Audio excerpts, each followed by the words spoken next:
vamos para uma definição formal, vamos chamar assim, né? Vamos para uma definição tradicional.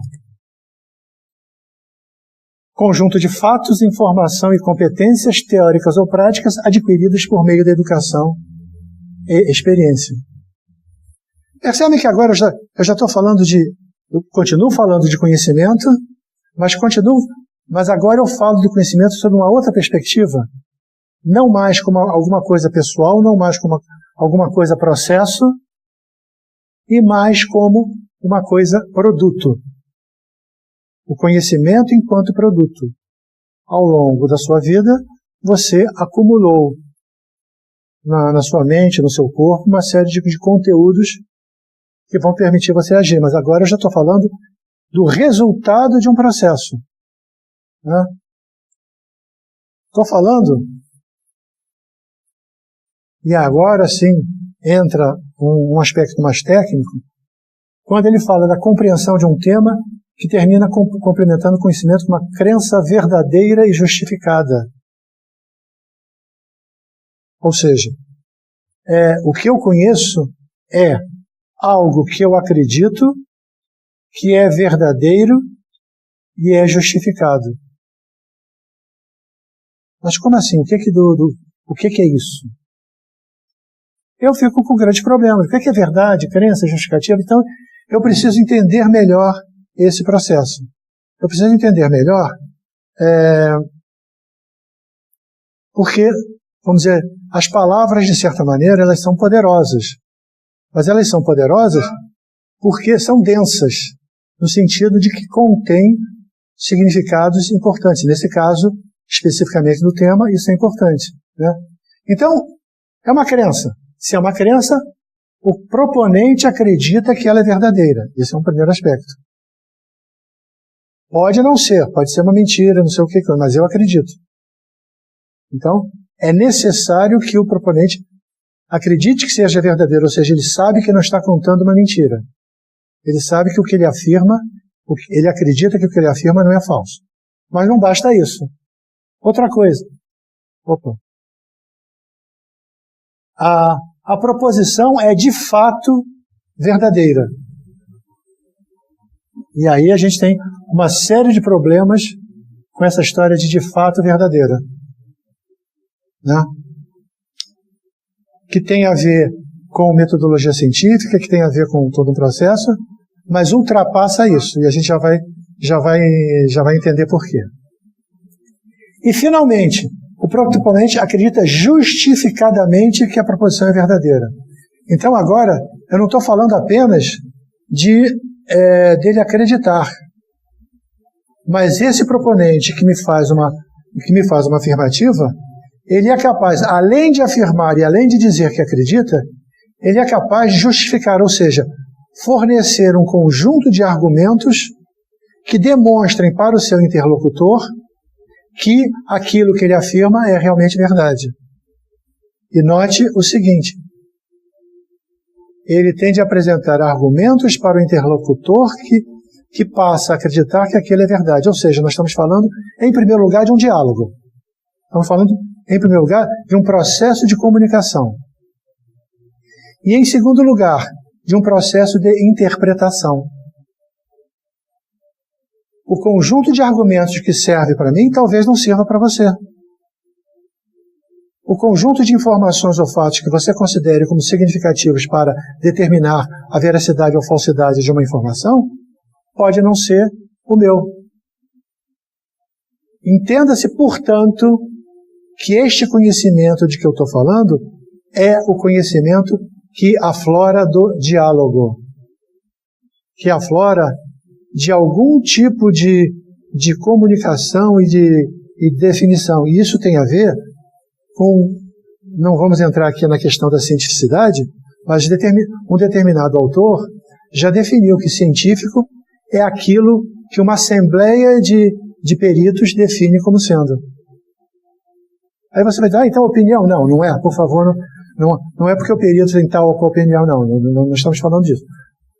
Vamos continuar lidando com noções de conhecimento, o que é características de justificação, esse processo todo, para vocês entenderem de uma forma um pouco mais profunda o que eu estou dizendo com isso. Conhecimento como o resultado de uma assembleia. Conhecimento como o resultado de um diálogo transparente e não censurado. Isso na realidade tem várias consequências no processo que fogem ao escopo aqui dessa palestra. Mas, de qualquer maneira, eu quero chamar a atenção desse aspecto do diálogo, desse aspecto da comunicação, desse aspecto interacional que eu estou definindo como conhecimento. Né? A gente já passou por isso. E por causa disso, eu vou trazer para vocês uma outra definição de um filósofo brasileiro, Olavo de Carvalho, que ele diz o seguinte: o conhecer é receber uma informação. Se eu conheço alguma coisa, eu só posso conhecer porque de alguma maneira eu recebi informação relativa a isso. Não basta isso, mas de qualquer maneira eu recebo essa informação. Agora, por outro lado, o ser conhecido, ou seja, ele precisa transmitir essa informação para o conhecedor. Está claro isso? Acho que tem de pensar nisso. Claro que ele fala dessa capacidade de receber e transmitir informação como alguma coisa simultânea. Ou seja, só é simultâneo se alguém transmite e se alguém recebe. Sabe aquela coisa do professor que diz: olha, gente, olha, vocês estão fazendo muita bagunça aí, olha, eu já fiz o meu trabalho, já ensinei, a matéria está dada e vamos embora. Importa muito pouco o que o aluno aprendeu. Então, se o aluno não aprendeu, você não ensinou. Agora, por favor, também não vamos entrar porque até como tem um ditado mineiro que diz que você pode levar um cavalo ao poço, mas não pode obrigá-lo a beber, que é o outro lado da questão. Eu volto à questão da comunicação, eu volto à questão do diálogo. É necessário que alguém emita a informação e é necessário que alguém receba essa informação. É necessário que haja os dois lados do processo. Tá? Então, só o que emite informação pode receber a informação, porque é o processo. Eu estou transmitindo alguma coisa, você está recebendo alguma coisa, mas eu só posso emitir a informação para você se de alguma forma você está presente neste diálogo. Se vocês, por exemplo, se vocês fecham, se eu desligo essa câmera de vídeo e as pessoas que estão presentes aqui em sala se retiram ou dormem ou viram as costas ou qualquer coisa parecida, a minha capacidade de emissão fica comprometida e eu me coloco como incapaz de emitir qualquer coisa, já que não há outro lado para receber. Está claro? Então, como ele diz, emitir informação é relacionar-se de algum modo com outro ser. Da mesma forma que receber informação também é relacionar-se de algum outro modo, de algum modo com outro ser. Portanto, conhecer é uma relação de troca de informações.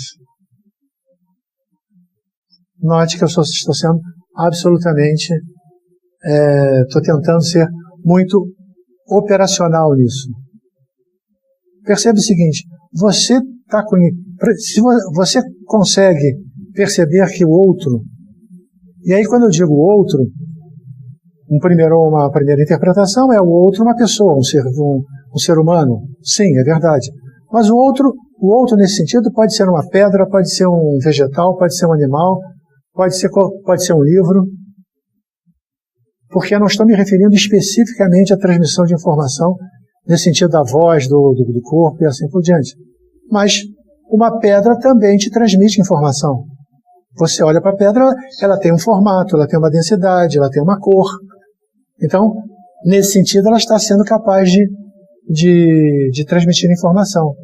Mas ela só é capaz de transmitir essa informação porque, de alguma maneira, em primeiro lugar, a luz bateu nela e ela está refletindo essa luz que vai te dar formato, cor, etc. Ou se você pega ela pela gravidade, ela tem, ou seja, eu acho que vocês entenderam, não preciso detalhar tanto a respeito, né? Então, o que importa é o seguinte, eu estou me referindo aqui, ser no sentido filosófico. Então, ser é aquilo que existe. Então, você se relaciona. Para conhecer o ser, você precisa se relacionar com ele. E tem de haver uma troca de informações entre você e o outro ser. Isso é fundamental. Por isso, por exemplo, é muito claro quando você está fazendo um processo de pesquisa, você está analisando as suas técnicas de coleta de dados. Estão funcionando? Como é que você vai entrar no campo? Como é que você vai se relacionar? As questões éticas da pesquisa, quer dizer, tem todo um mundo de situações que modulam, determinam, condicionam, delimitam aquilo que você pode e precisa fazer para produzir conhecimento. Está claro? Bom,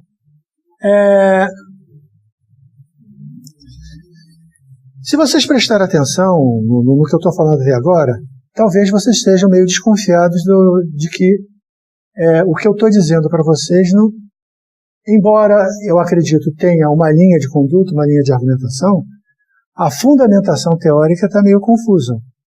Né? Do tipo, eu não estou passando para vocês essas informações a partir de uma determinada escola de pensamento. O que eu pretendo e o que eu estou tentando fazer nessa aula é fazer uma compilação de vários autores, livros, escolas, etc., e deles extraindo alguns conceitos que eu acho que podem ser úteis e podem ser, portanto, ferramentas para o nosso desenvolvimento.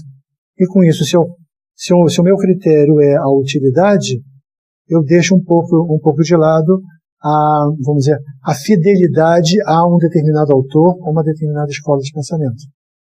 E por que eu estou dizendo isso? Esse é um tipo de classificação de conhecimento, né? Senso comum, teológico, filosófico e científico. E aqui eu quero passar por eles, mas não estou tão preocupado nos 3 primeiros. Eu apenas os definirei para chamar a atenção para o conhecimento científico, que é o que nos move de forma mais intensa aqui nessa disciplina e nas nossas atividades de pesquisa. Senso comum é a vivência, é o dia a dia, é a tradição, é o que você conhece, é o que você sabe, né? Ou seja, uma experiência direta com a realidade. No mundo natural, espiritual, psicológico, dê o nome que dê. E a justificativa dele é a tradição. Como assim é a tradição? É isso. Bom, as coisas são assim. Olha só, como é que eu posso justificar o fato de eu estar usando calças e barba? Bom, porque isso é uma tradição. Eu não viria aqui de bermuda ou coisas desse tipo, porque tradicionalmente essa não é a roupa que, vamos dizer, espera-se que um palestrante utilize num ambiente desse tipo. Então é essa a tradição. É passível de crítica? Sim. É passível de mudança? Sim. As tradições, os compromissos sociais, as relações sociais estão continuamente mudando. Mas o fundamental aqui é o processo da tradição e, portanto, normalmente não é questionável. Não é questionável no sentido de por que as coisas são assim? É porque é. Né? Vamos dizer, frequentemente quando a gente está trabalhando com criança, né, que criança é muito disso, faz aquelas perguntas irrespondíveis, né? Mãe, por que cadeira é cadeira? Por que vaca não se chama cavalo? Aí chega um momento que você chega e você tenta falar, mostrar não sei o que, coisa e tal, mas no fim vai dizer, porque sim. Né? Então, é nesse sentido que o senso comum ele não é questionável. Porque a justificativa dele é um longo processo de, vamos dizer, configuração numa determinada comunidade, num determinado ambiente. Então, simplificando, as coisas são assim porque são assim, porque sempre foram assim, e eu imagino que vão continuar sendo assim. Mesmo tendo a possibilidade, sabendo que o que é tradição pode mudar ao longo do tempo. Né? O teológico é fundamental a questão da revelação, né? Em algum momento, seja qual for a religião, o conhecimento religioso ele é revelado ao homem pela entidade divina. Então, a fonte não mais é do conteúdo, da tradição, não mais é da experiência com a realidade. Mas há, na história de qualquer religião, algum momento em que a divindade se revela.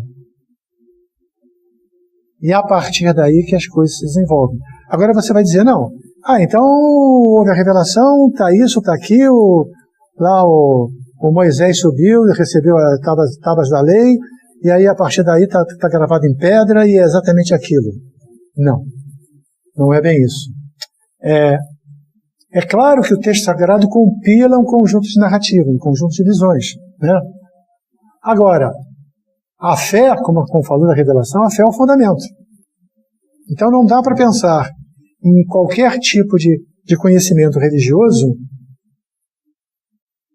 se não houver uma fé que o sustente. Não há como, né?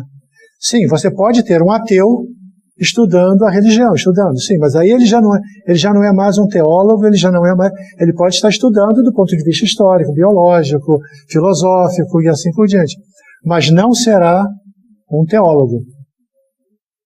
Pois bem, mas o fato de haver fé, o fato de ter sido revelado, não significa que a inteligência não possa ser utilizada nisso. O conhecimento religioso pode e deve ser estudado e compreendido a partir da inteligência humana. Mas não é, como a gente já vai vendo nos próximos tipos de conhecimento, o teólogo, ele não pode negar a revelação, não pode negar a fé.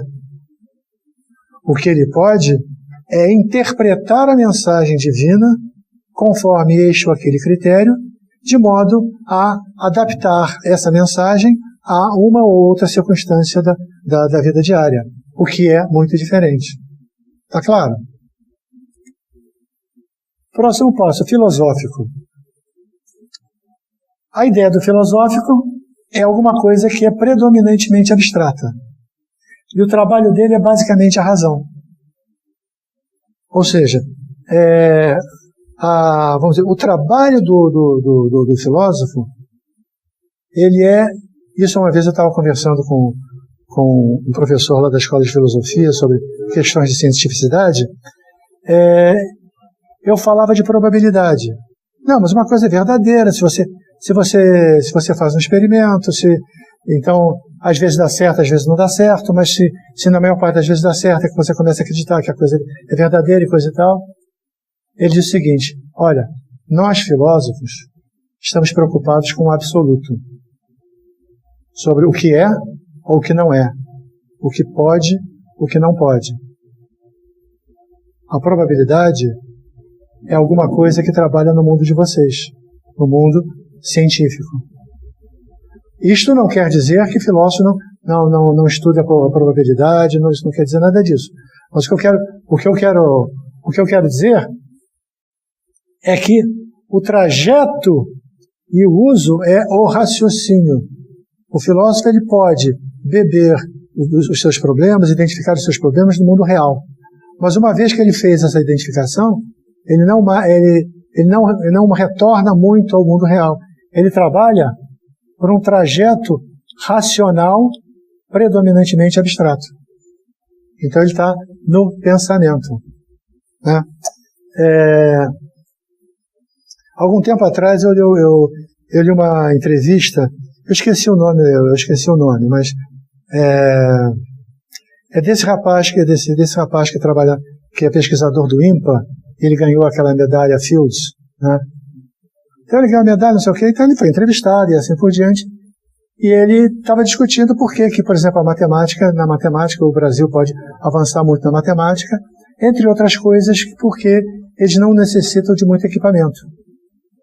Então eu acho até engraçada a definição, ele definindo dois matemáticos fazendo pesquisa.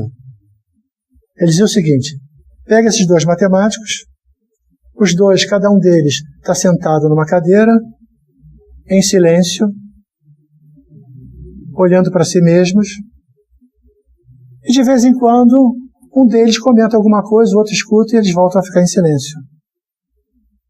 E assim se desenvolve a pesquisa matemática. A matemática não é, vamos dizer, o conhecimento matemático não faz parte do conhecimento filosófico, mas eu trouxe isso como uma espécie de analogia para mostrar dois filósofos tranquilamente poderiam estar fazendo a respeito disso, pensando, e aí no momento que cada um tem a sua ideia, eles vão entrar num debate, ou seja, as assertivas filosóficas estão em constante debate, né? E o que nos cabe aqui particularmente o conhecimento científico, né? Se nós falávamos de experiência direta, se nós falávamos de revelação, se nós falávamos do uso da razão, aqui nós temos vamos dizer assim, a hegemonia do fato. O conhecimento científico começa no fato e termina nele, está subordinado a ele. Eu acabei de fazer uma afirmativa que daqui a pouco eu vou negar. Então não se surpreendam quando eu começar a falar de outra forma, né?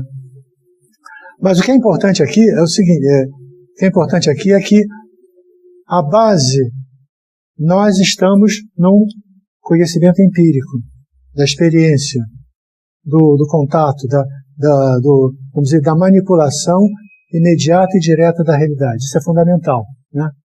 E porque ele se subordina aos fatos, ele é contingente. O que é uma coisa contingente? É alguma coisa que está no limite daquilo que acontece, algum fato, por exemplo, né? Quando diz que a verba foi contingenciada.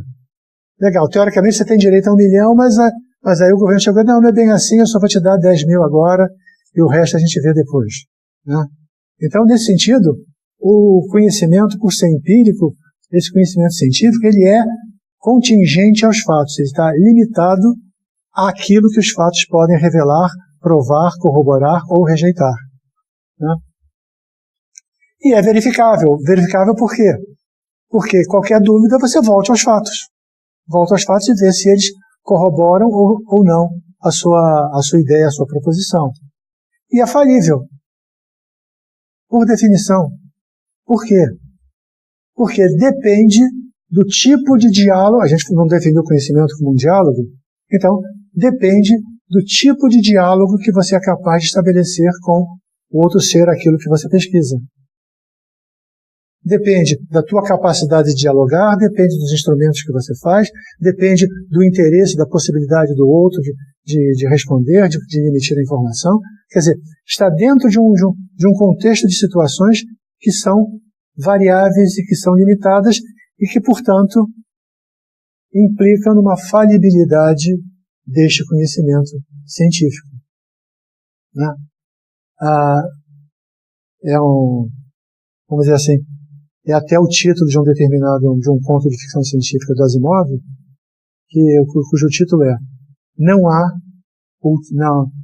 há a última resposta. Cientistas estão sempre produzindo respostas, mas tendo consciência de que esta é a última resposta até o momento. Falamos de verdades provisórias, né? E por isso a razão tem um papel importante. E olha aí, eu nem esperei mudar de slide para desdizer o que eu disse, né? Quando eu dizia que ele começava nos fatos e terminava nos fatos. Não, isso é verdade, mas a razão vai interpretar esse fato. O fato não existe por si mesmo.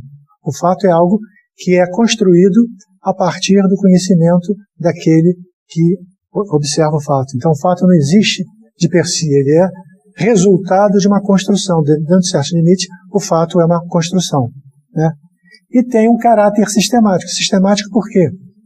Eu não falo de ciência sem me referir ao contexto de onde aflora a questão norteadora, a metodologia, a interpretação que você faz. Por isso, para Para quem está fazendo um mestrado ou doutorado, lembre-se que a tal da revisão de literatura não é uma monografia que você começa dizendo que na Bíblia é isso e termina dizendo que ontem você leu o artigo que foi publicado semana passada. Apenas o processo da revisão de literatura não é uma descrição cronológica de fatos diversos vagamente relacionados ao seu tema. Mas é uma configuração, uma construção de um determinado contexto do qual aflora e se justifica aquele seu tema de pesquisa. Está claro? Isso é fundamental que você seja capaz de perceber, por isso a gente está falando do caráter sistemático. Tudo bem? Aqui eu não estou preocupado tanto em mexer nesse sentido, mas olha só, veja só, o popular, ele não está fora de sistema, ele é reflexivo no sentido de que olha para você mesmo, né? Valorativo, quando a gente fala de alguma coisa que serve, que é bom, que é ruim, algo como, do tipo, eu não entendo nada de gastronomia, mas para mim a comida gostosa não é, então não tem o que discutir, não tem o que falar, né? E aí que está, ele, vamos dizer assim, ele se torna inexato. Inexato por quê? Porque o que é gostoso para mim não é para outra pessoa.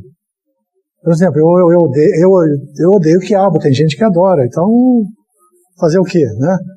Mas, e daí? O teológico também é valorativo, mas a questão é a questão da inspiração. Basicamente, ele vem da revelação. Ele não é verificável no sentido de, vamos fazer um experimento e vamos tentar provar que Deus existe ou não existe, ou que Deus tem tal dimensão, ou que tem tal ou qual poder, ou que isso, ou que aquilo, ou que aquilo outro.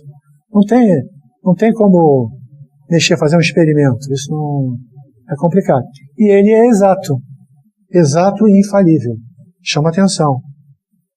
O conhecimento é exato e infalível porque revelado. Agora, não é exato e infalível aquilo que um teólogo em particular afirma, o que é diferente. Porque cada uma das proposições teológicas feitas por um teólogo dependem de uma série de questões e são o resultado da interpretação que esse teólogo faz da mensagem divina, o que é muito diferente. Tá? O filosófico, valorativo, isso a gente já viu, particularmente a questão do racional e do sistemático. Sistemas filosóficos, você pode ser um realista, você pode ser um fenomenologista, você pode seguir a qualquer escola, mas dentro de um determinado sistema. E aqui o científico que nos importa, né? Ele é real. Agora, chama atenção, não confundam eu dizer que o conhecimento científico é real quando eu estou dizendo que o conhecimento científico é verdadeiro. Não. Eu não estou dizendo isso. Eu estou dizendo que ele é real porque baseado na realidade dos fatos. Ou seja, eu afirmo coisas cientificamente baseado nos fatos que eu fui capaz de observar e juntar e assim por diante. Tá? Claro que eu preciso usar a razão para isso, né? Mas ele é contingente, ele é verificável, como eu disse, voltando aos fatos. E aqui eu chamo a atenção, ele é aproximadamente exato. Vivemos na nossa pesquisa brigando com a realidade, tentando obter fatos puros e tentando obter fatos não enviesados. Só que sempre alguém vai descobrir alguma coisa que não é bem assim, que vai dar uma outra resposta. E geralmente isso acontece depois que a gente publica, né? Então, fazer o quê, né?